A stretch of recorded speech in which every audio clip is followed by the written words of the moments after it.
अस्सलाम वालेकुम। मैं शाहिद हुसैन हूँ। तारिक मतीन साहब को मैंने जहमत दी है। लोग एमक्यूएम के मुस्तकबिल के बारे में सवाल करते हैं। एमक्यूएम के जो पाकिस्तान के रहनुमा हैं सर, वो ख़ुद भी तो परेशान होंगे अपने मुस्तकबिल के लिए कि अब तो इत्तेहादी हैं, मुस्तकबिल में उनका क्या उनको कोई सीटें मिलेंगी नहीं मिलेंगी, क्योंकि अब बानी रहनुमा है नहीं, अल्ताफ़ हुसैन साहब है नहीं। अब उनका मुस्तकबिल क्या होगा, तो वो अब अपना कोई ऐसा सरपरस्त ढूंढने की कोशिश कर रहे हैं कि उनका अपना मुस्तकबिल सेफ हो जाए। तो आप समझते हैं कि जो वफाकी हुकूमत को, PTI को छोड़ने के बाद एमक्यूएम का मुस्तकबिल जो है पीपल्स पार्टी के साथ महफूज रहेगा?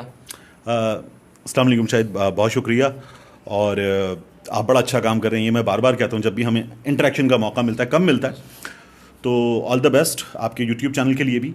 दूसरा मैं आपको बताऊँ, मेरी अब से कुछ 5 रोज़ पहले एक सरकारी मुलाजिम से, जो एक दरमियाने से ओहदे पर हैं, बात हुई और उनके पास खबर थी। उन्होंने ये कहा कि आने वाले कुछ दिनों में पाकिस्तान की एमक्यूएम पाकिस्तान को गवर्नरी ऑफर होगी। ये कुछ 6 दिन पुरानी बात है। गवर्नरी ऑफर होगी, इनके 95% दफातर खोल दिए जाएंगे, इनको सिंध की हुकूमत में शमूलियत की ऑफर होगी और इनको मरकज़ में वजारतों की ऑफर होगी। मैंने कहा सिंध की हुकूमत में शमूलियत की ऑफर होगी, तो ये तो फिर पाकिस्तान पीपल्स पार्टी की तरफ से होगी, और ये मरकज़ में जब देंगे तो इसका मतलब है कि ये अगले सेटअप की बात हो रही है। कहने लगे ऐसा ही है, कहने लगे और यही तमाम ऑफर्स इनको हुकूमत भी करेगी। अब वो सरकारी मुलाजिम कह रहे थे कि यही तमाम ऑफर्स इनको हुकूमत भी करेगी। उन्होंने उसके लिए जो डेट दी थी, उस डेट के शुरू होने में, अगर मैं अपनी घड़ी देखकर आपको बताऊं, तो तकरीबन 6.25 घंटे रह गए हैं। मेरी घड़ी में इस वक्त आप देख सकते हैं 5:15 हो रहे हैं, तो उस डेट के शुरू होने में रह गए 6.25 घंटे। और जब आप ये वीडियो नाज़रीन देख रहे होंगे तो वो डेट 18 तारीख की शुरू हो चुकी होगी। तो एमक्यूएम को यही ऑफर, उनका ही कहना था कि हुकूमत भी देगी। अच्छा, ये बहुत बड़े सरकारी अफसर नहीं थे। हुआ ये कि उसके बाद हमने शेख रशीद साहब का बयान देखा, वो कि उस पर अमल दरामद नहीं हुआ, लेकिन शेख साहब ने कहा कि अब कुछ वक्त में इत्तेहादी वापसी का और साथ देने का ऐलान करना शुरू कर देंगे। तो तब मेरे जहन में वो जो था ना, बज़ बचता है कि यार वो तो मुझे बंदे ने ये बताया था। तो मैं बड़ा हैरान हुआ। और फिर उसके बाद पता ये चला कि एमक्यूएम को दोनों जानिब से कमोबेश एक जैसी ऑफ़र है, और एमक्यूएम को ये भी बताया गया कि अगले सेटअप में सिंध में भी आएंगे हम, तो सिंध में भी मिल के चलेंगे। अभी एमक्यूएम ने फ़ैसला क्या किया है कहना मुश्किल है, लेकिन इसके बजाय मेरा ख़्याल ये है कि हमें इस पर बात करनी चाहिए कि एमक्यूएम को करना क्या चाहिए। ठीक है, मैं इससे ज़्यादा इंटरेस्टेड हूँ इसमें कि एमक्यूएम को क्या करना चाहिए। एमक्यूएम के पास 2 चॉइसेस हैं। एक चॉइस ये है कि एमक्यूएम इमरान खान साहब का साथ दे, PTI का साथ दे, अभी रहे। दूसरी चॉइस ये है कि एमक्यूएम जो है वो इमरान खान साहब के खिलाफ चली जाए, यानी बाकियों का साथ दे। तो एमक्यूएम साथ देते हुए किन बुनियादों पे फैसला करेगी? ऑफर्स दोनों जानिब से एक जैसी है, तो मेरा ख्याल है इसलिए कुछ खो के दोबारा वही हासिल करना एमक्यूएम को ज़रूरत नहीं है। एमक्यूएम को साथ रहना चाहिए, पॉइंट नंबर 1। नंबर 2, इस शहर में जहां पर एमक्यूएम की सबसे ज़्यादा नुमाइंदगी है, इस शहर में एमक्यूएम को पीपल्स पार्टी के इत्तेहादी बन के पहले भी क्या मिला है? 2 ऑपरेशंस हुए, एक नून ने किया है, एक पीपल्स पार्टी ने किया है। एक की सरबराही जो है वो हमारे जनरल साहब थे, जनरल बाबर साहब थे, वो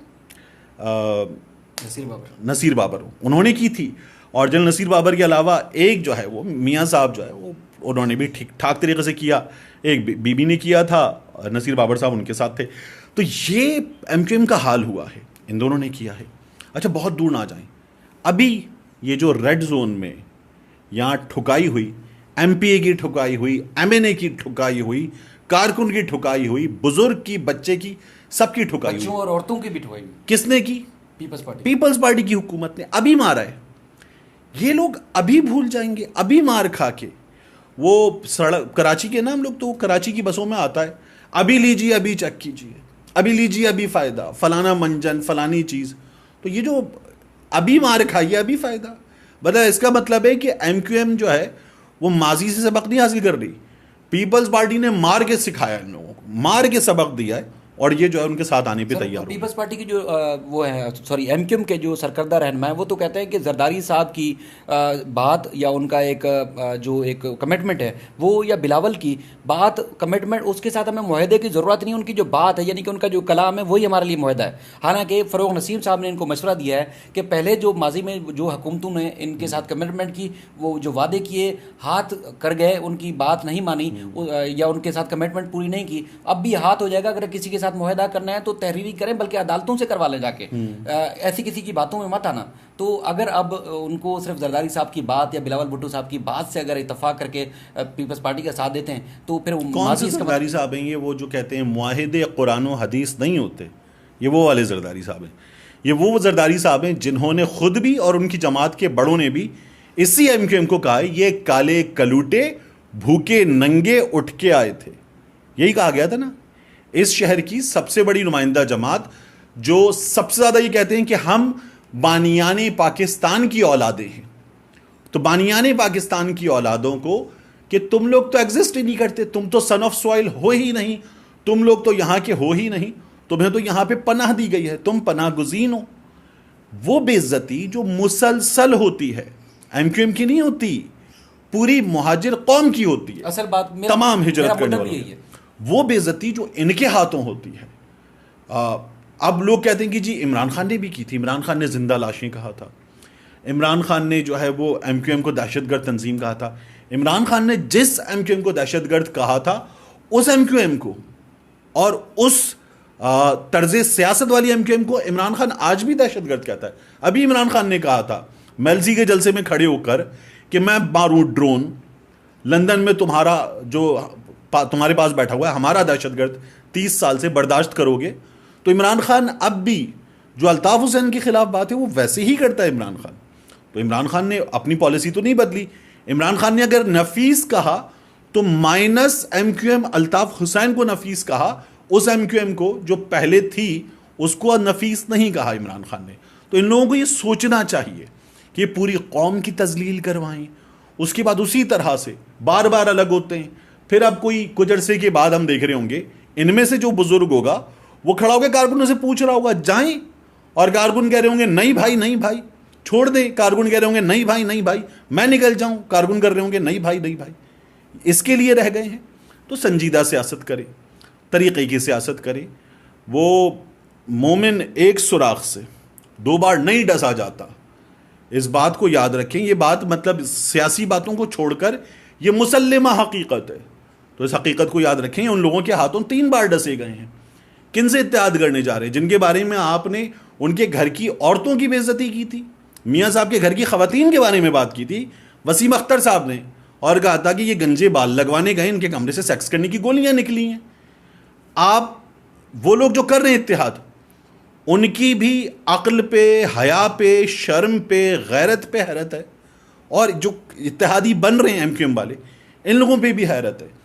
और ये वो सियासत है जिसके बारे में कहते हैं ना कि मतलब पे, वक्त पड़ने पे कुछ भी किया जा सकता है, किसी को भी आप बाप बना सकते हैं, जिसे इब्नुल वक्ती कहते हैं। तो आप मतलब ये भी कुछ हल्के कह रहे हैं। वैसे ये बात तो एक परसेप्शन है कि अगर एमक्यूएम अल्ताफ हुसैन के साथ नहीं रहे, ये जो पाकिस्तान के रहनुमा हैं, तो इससे बेहतर है कि एमक्यूएम का नाम इस्तेमाल करने के बजाय पीपल्स पार्टी में शामिल हो जाए। अगर इतने ही फ़ायदे चाहिए, इतनी ही उनको सहूलियात चाहिए या उनका मुस्तकबिल अपना सिक्योर करना है, तो बेहतर है कि पीपल्स पार्टी में चले जाए। एमक्यूएम का नाम इस्तेमाल क्यों करते हैं फिर?